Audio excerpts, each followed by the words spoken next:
Okuva mu January w'omwaka guno ebadde efulumizibwa Minisitule y'ebyobulamu bizze biraganga abantu abakwatibwa ekirwadde kya COVID-19 bwe bakendeera.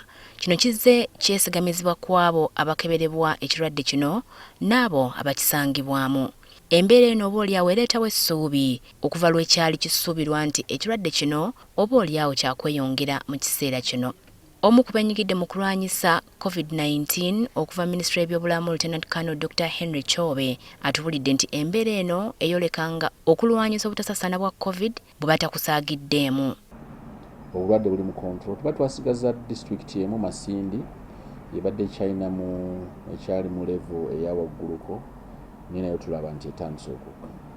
Namba y'abantu abakwatibwa ekirwadde kino ezekka okuva ku bantu 300 buli lunaku wakati wa December ne January okutuuka ku 10. Dr. Chobe agamba nti kino kikendezezza kwabo abalina okugenda mu malwaliro. Naye ate bw'obanga olina ebirwadde nga sukaali, pressure, abakansa, abalwadde b'ensigo, abalwadde b'ensigo ennaku zino bangi nga balwala ate n'oluusi ne tubafiirwa. So bw'otunuulira bwe tugamba nti wave yaggwawo, that is at a national level, wave yokusatu omuguno okusatu gwaggwawo, n'ate bw'otunuulira at an individual level, the risk remains. Obuwanguzi Uganda kati bwetuuseeko bwesigamizibwa okugema abantu okweyongedde saako emikutu emirala egize giteekebwawo okulwanyisa ekirwadde kino. Akawuka over time akayise mu bantu abawerako kaggwamu amaanyi. N'ate n'ekyokusatu nti okugema nga wetwogera nti abantu miliyoni 14 bafunye doozi at least esooka, n'abantu abawera nga miliyoni nga 6 bafunye doozi ey'okubiri. So tulowooza ze zimu ku nsonga eziyambye akawuka okukola transmission okukendeera. Abantu abali wakati w'omukaaga n'omunaana be bafa buli lunaku.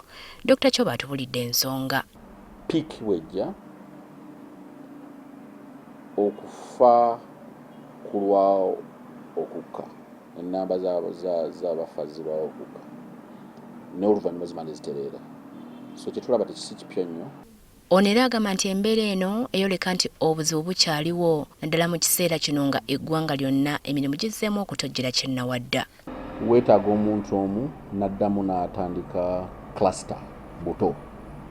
Kati nga bwe twalaba mu Omicron nti abantu abalwalako obulwadde baddamu ne balwala, abantu n'abamu abaagema baddamu ne balwala. Jjako nti ekyenjawulo nti ate abalwa tebaabeera bayiinyo.